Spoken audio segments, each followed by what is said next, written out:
Bonjour Christian Cotten. Bonjour Alain Le Bihan.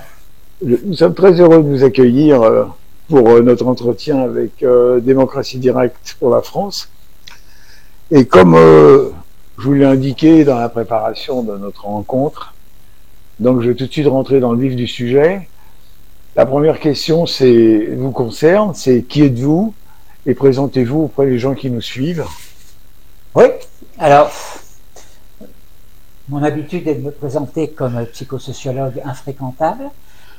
J'ai un lourd passé de consultant, formateur, intervenant pour de multiples organisations, dont l'État, des ministères, de l'armée à Bercy, pour faire simple, et puis beaucoup d'entreprises, et notamment de grands laboratoires pharmaceutiques. C'est un sujet, un univers que je connais plutôt bien. Psychosociologue infréquentable parce que semeur de désordre sur un certain nombre de dossiers, spécialisé depuis, on va dire, les années 96, 95, 96, dans ce que j'ai appelé ensuite le recadrage pédagogique du personnel de direction des institutions de la République. Autrement dit, quand j'ai face à moi des petits cons de Bercy, je les baffe, quoi. Voilà, ça fait partie de ma culture. Deuxième thème de présentation, psychothérapeute fou, ce qui évite quantité de commentaires débiles sur les propos que je peux tenir. Et puis troisième thème, complotiste, diplômé de l'université de Sirius. Voilà, ça c'est pour ma présentation. Bon, je vais pas vous raconter ma vie parce que j'ai une vie assez agitée, assez riche, de ce que j'appelle parfois, un peu vulgairement, pardonnez-moi, fouteur de merde. Et puis je ne me suis pas beaucoup calmé depuis 2020, j'ai même pas mal accéléré sur ce dossier-là de différentes façons. Bon voilà, on va pouvoir revenir sur tel ou tel sujet. Et je vais quand même vous reposer une question parce que c'est ce que je connaissais pas, c'est quand vous avez parlé de la formation de la haute fonction publique, c'est ça, en 95, 96? J'ai été pendant plus de 20 ans, j'enseignais la PNL, qui est une école de psychologie bien particulière, bien précise, et puis j'animais de multiples séminaires de formation au management, à la communication, sur des thèmes de ce type-là, pendant plus de 20 ans. Pendant plus de 20 ans pour de grandes entreprises et pour effectivement un certain nombre de groupes de la fonction publique. Je me souviens, j'en parlais à midi, avoir fait quelques journées d'entraînement à la prise de parole en public pour des généraux en formation. J'ai eu des contrats à la Direction Générale de l'Armement, j'ai eu des contrats avec quelques ministères, comme Bercy en particulier, avec qui je me suis fâché dans les années 95. Ils sont infréquentables? Oui, ils sont aussi infréquentables que moi. C'est-à-dire que le problème de ces gens-là, c'est qu'ils sont tellement enfermés dans un carcan de normes, de lois, de règlements et d'habitudes d'obéir à toute une série de contraintes.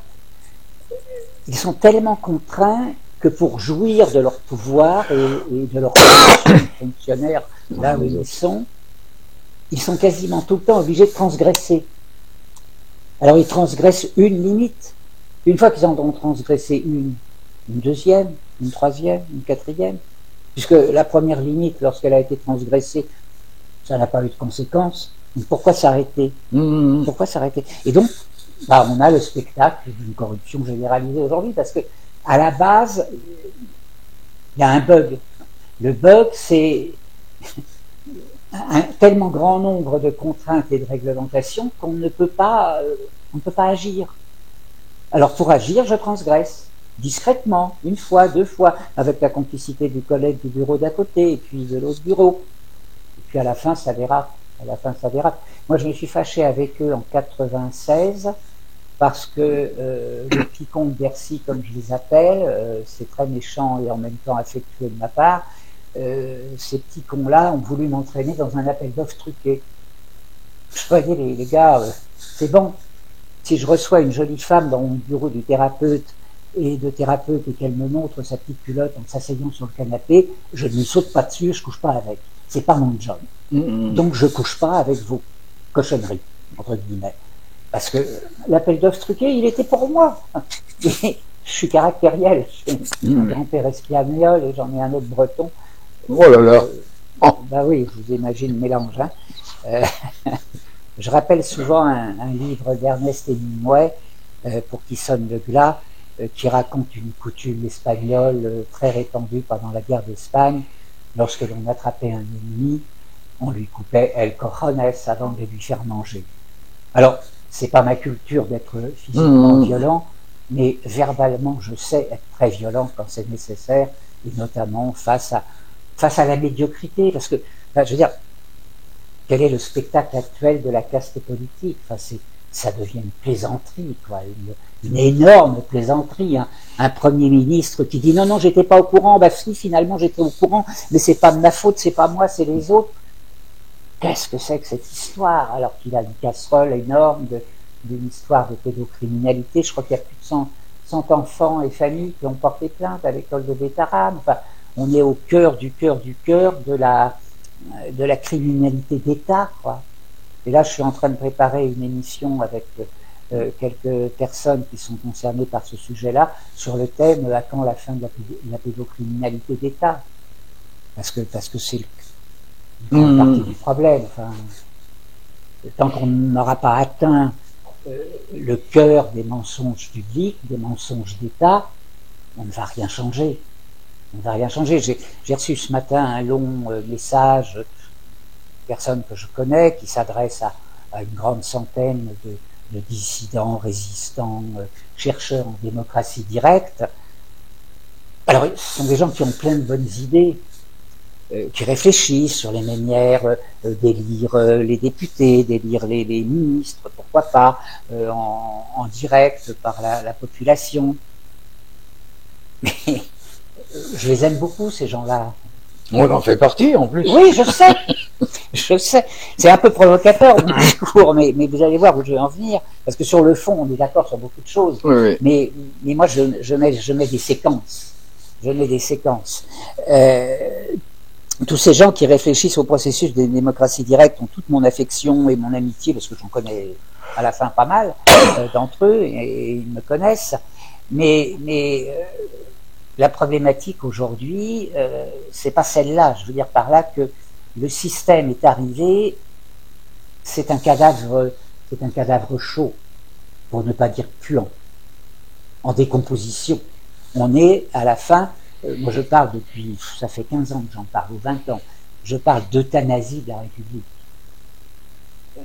Moi, mon métier, c'est d'accompagner l'euthanasie d'un système quand il le faut, et puis de percer l'abcès quand il faut le percer. C'est comme ça que j'ai déposé une plainte contre X il y a 2 mois de ça. On en parlait avec Elisabeth l'autre soir.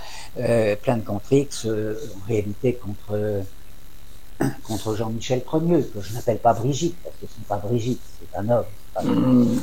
C'est pas Brigitte, c'est Jean-Michel Premier, c'est très clair. Et pour moi, là, ça, c'est équivalent à mettre un coup de scalpel dans une tumeur dont les métastases envahissent tout le corps social, tout l'État.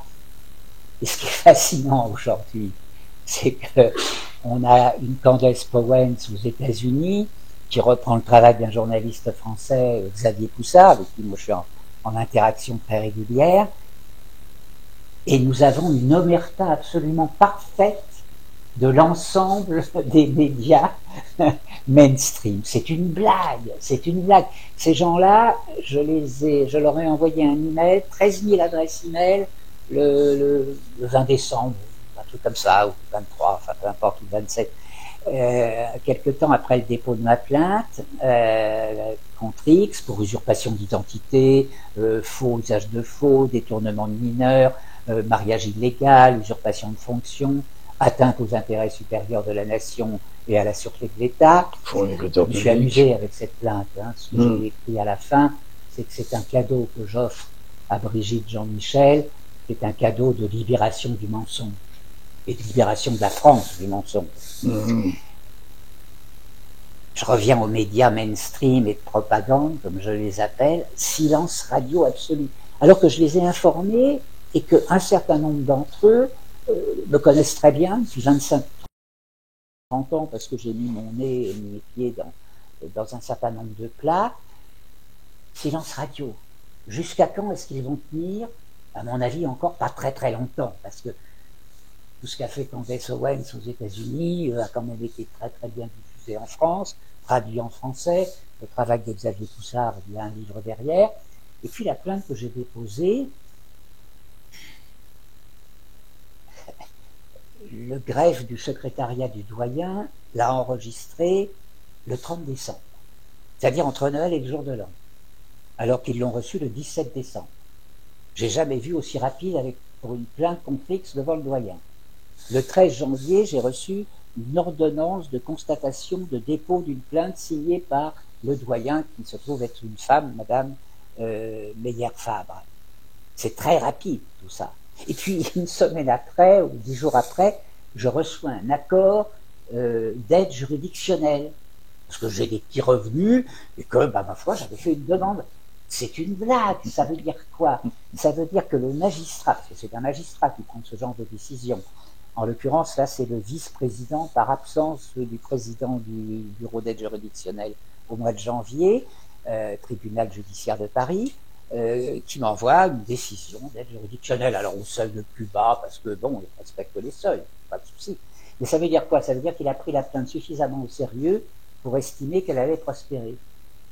Et puis moi, le 1er janvier après-midi, j'ai un copain qui téléphone, il me dit, tu sais, j'ai entendu parler de ta plainte, il y a des gens qui pensent que la République est entrée en zone de risque, en zone de danger.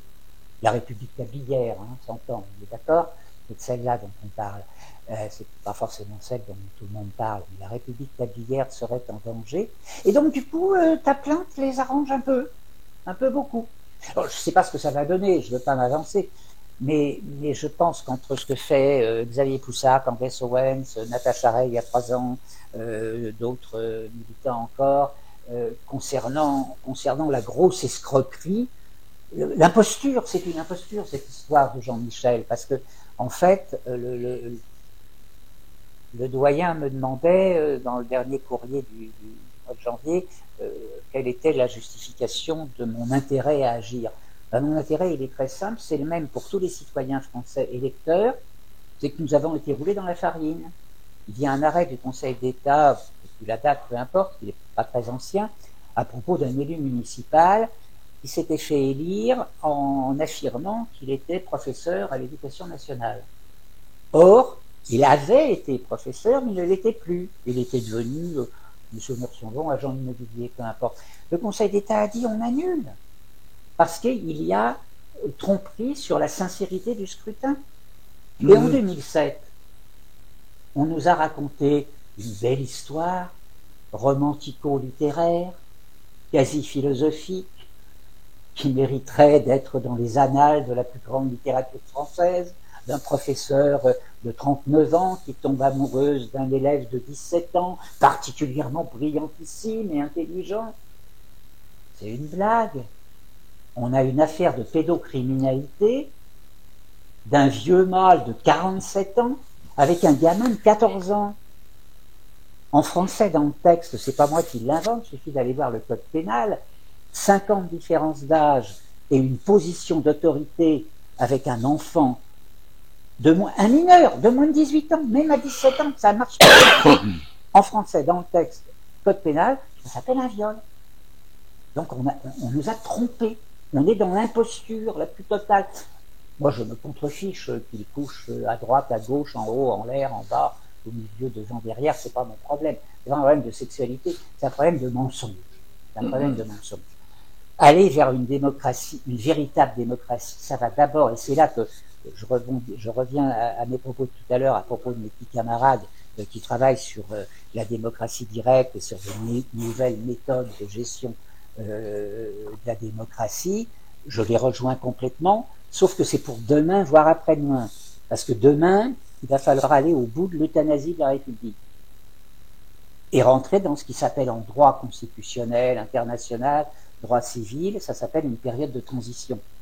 Il va falloir rentrer dans une période de transition qui va durer peut-être 2 ans, 3 ans, 4 ans, j'en sais rien, au terme de laquelle on va pouvoir poser sur la table une nouvelle constitution qui aura été fabriquée par un maximum de créativité des électeurs français, parce qu'il y a une créativité et des compétences extraordinaires dans ce pays, intellectuellement parlant. Mais pour l'instant... On les écrase aujourd'hui. Pardon. On les écrase aujourd'hui. Et pour l'instant, ils sont écrasés à coups de talon. C'est la médiocrité qui dirige. C'est la médiocrité qui dirige, c'est très clair. Donc il faut d'abord sortir de ça.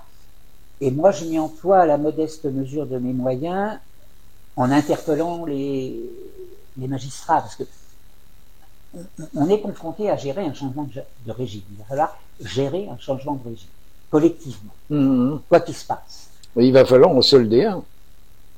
Gérer un changement de régime, ça veut dire en solder un. Comment on solde un régime, historiquement? Soit c'est parlement, magistrats, juristes, avocats qui font ça aimablement, on va dire, comme ça s'est fait en 58 avec la Constitution de 58, où il n'y a pas eu d'effusion de sang, il y a eu un petit peu de rapport de force militaire, ça ressemble un peu à un coup d'État militaire, 58, mais globalement, ça s'est fait avec l'accord de l'essentiel de la classe politique. Une autre façon de gérer un changement de régime, c'est 45, là c'est à la sortie de la guerre, là c'est complètement militaire, c'est De Gaulle qui est arrivé en disant voilà, maintenant ça se passe comme ça, gouvernement provisoire, etc., fondation de la 4e République. Et puis sinon, si on remonte un peu plus loin dans le passé, on a 70, la commune, ça se termine dans le 100. Alors quelle va être la solution là? J'en sais rien. Moi, ce que je fais de mon côté, ce que j'encourage d'autres à faire, c'est à interpeller la magistrature en leur disant on vous pose un problème là sur la table, il va falloir que vous le résolviez, et si vous ne le résolvez pas correctement, moi, Cotten et beaucoup d'autres, on va vous pourrir la vie pendant 15 ans, parce que les médias, même si les médias mainstream se taisent, les médias alternatifs sont en train de prendre leur place. Ça, c'est un phénomène très intéressant. Moi, honnêtement, je ne me préoccupe pas de solliciter le moindre média mainstream. Je m'en contrefiche. Je n'arrête pas d'être sollicité par des médias alternatifs, des petits, des moyens et des gros. Et j'organise moi-même, je passe un coup de fil, voilà, on fait une émission avec 1, 2, 3, 4, 5, 6 intervenants pour dénoncer la situation collective dans laquelle nous sommes. Donc les médias mainstream, tant pis pour eux, les médias alternatifs ouvrent leurs portes. Et donc si demain je suis convoqué par un juge d'instruction, ce qui serait logiquement la plus forte probabilité, je vais lui tenir un discours extrêmement clair. Mon chéri, tu fais partie de la fonction sacerdotale. La fonction sacerdotale, c'est quoi? C'est Panoramix dans la bande dessinée d'Astérix. D'accord? La fonction sacerdotale, c'est le prêtre. À l'autre bout, c'est le touilleur d'herbe, c'est-à-dire le pharmacien, guérisseur ou empoisonneur, ce sont les mêmes en général, parce que les plantes guérissent ou tuent. Mais c'est aussi le psychanalyste, le médecin, et puis à côté du prêtre, juste après, c'est le magistrat. Ce sont les hommes en robe. Pourquoi les magistrats sont-ils en robe et les avocats? Parce qu'ils font partie de la fonction sacerdotale. En tant que psychosociologue, je fais partie de la fonction sacerdotale.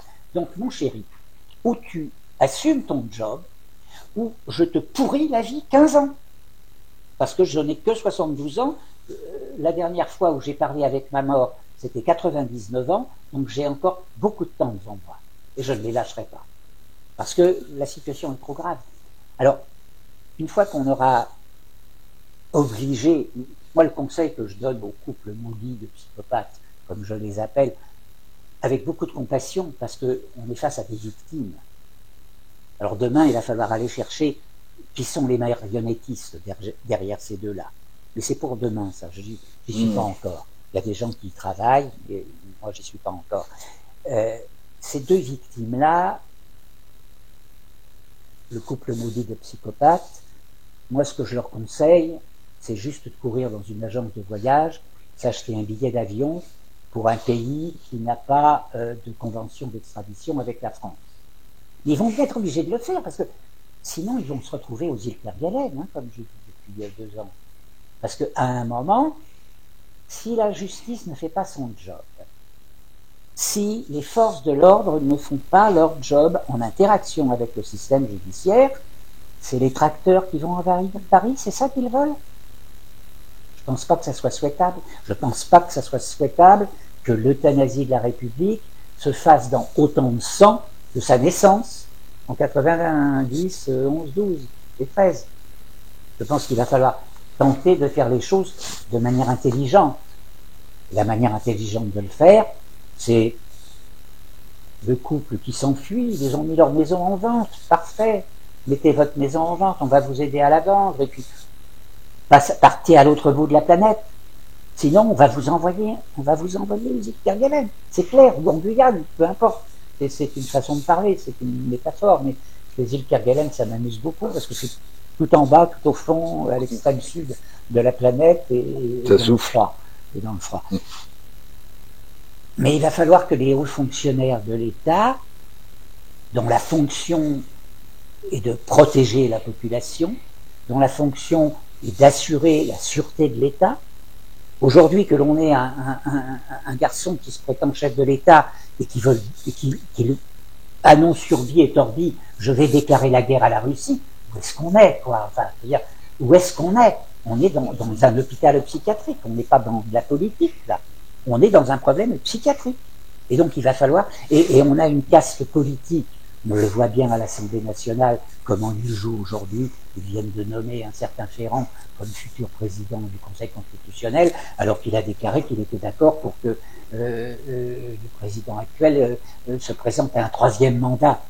On n'est plus dans de la politique, là. On est dans une dégénérescence psychologique complète, une forme de perversité, et encore, je n'aborde pas le caractère pédocriminel des élites politiques parisiennes, et pas que parisiennes. Les Taram, c'est pas à Paris, hein, c'est dans le 64. On est véritablement, pour moi, dans une problématique médicale, psychiatrique, de folie, qui n'est pas seulement liée à 2 personnes, mais qui a pollué toute la classe politique. Et donc, il va falloir aimablement, mais très fermement, mettre fin à tout ça. Donc, je suis bavard. Non, vous n'êtes pas bavard, et j'ai écouté avec beaucoup d'intérêt votre développement, et ça ne méritait pas qu'on le coupe. C'était bien d'aller jusqu'au bout. Et ce que je relève, c'est que vous avez le même comportement que Trump quand il a été condamné, pendant qu'il était candidat aux élections présidentielles, et il a dit au juge, moi je vous mettrai en taule. Ah oui, mais bien sûr. Oui. Il y avait de sa part, comment dire, faut que tout le monde fasse son travail en fait.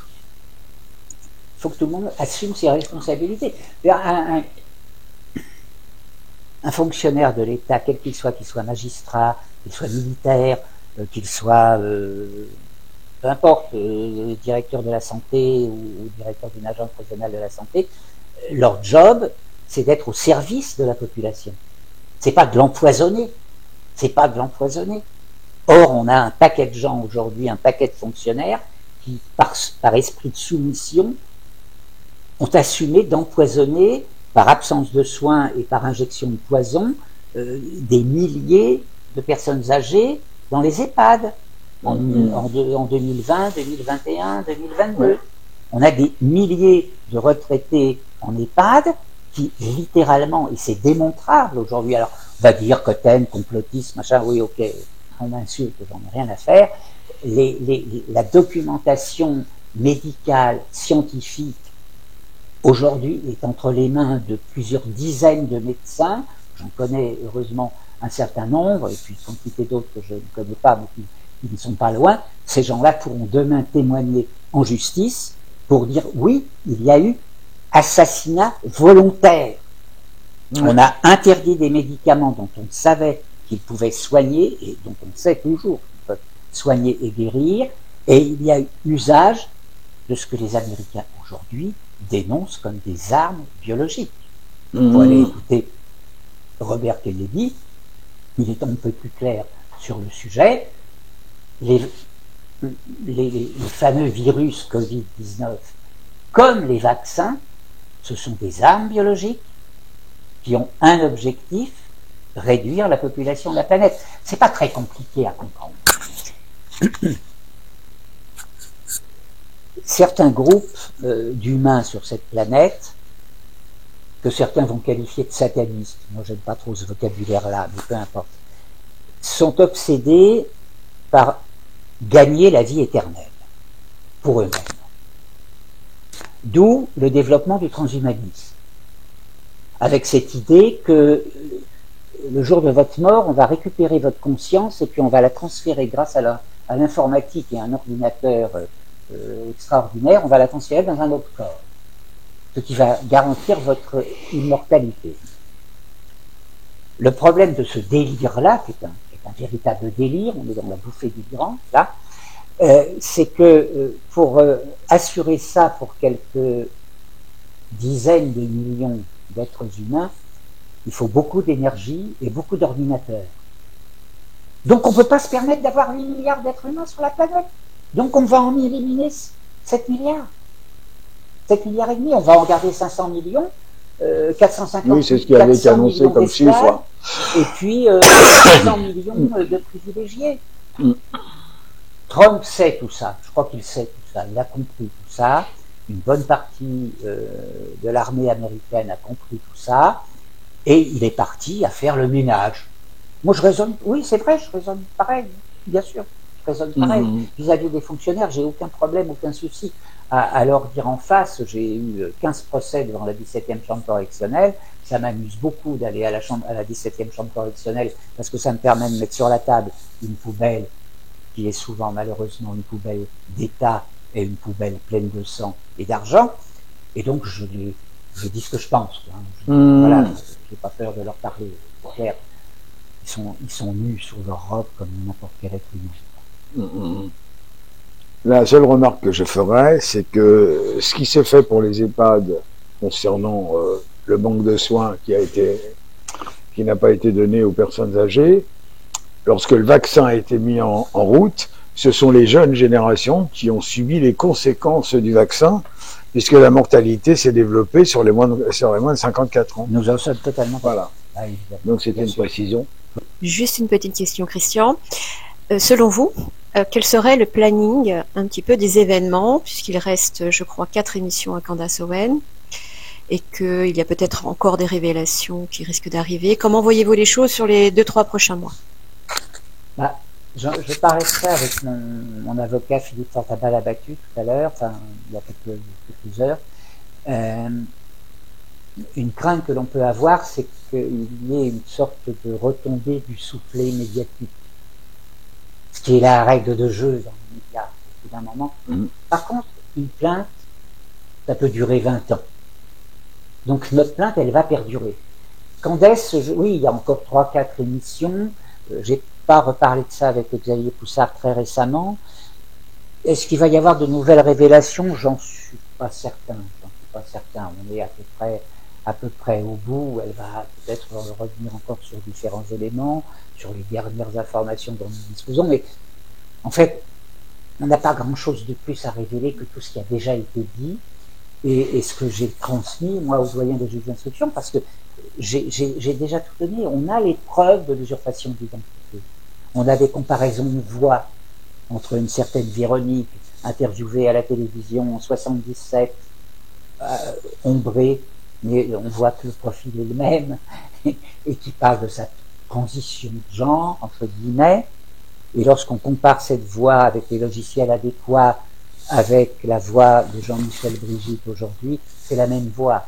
Les logiciels qui font ce genre de comparaison, ce sont des logiciels qui sont considérés par la NSA, puisqu'on parlait de Trump, par la NSA, comme plus fiables qu'une empreinte digitale.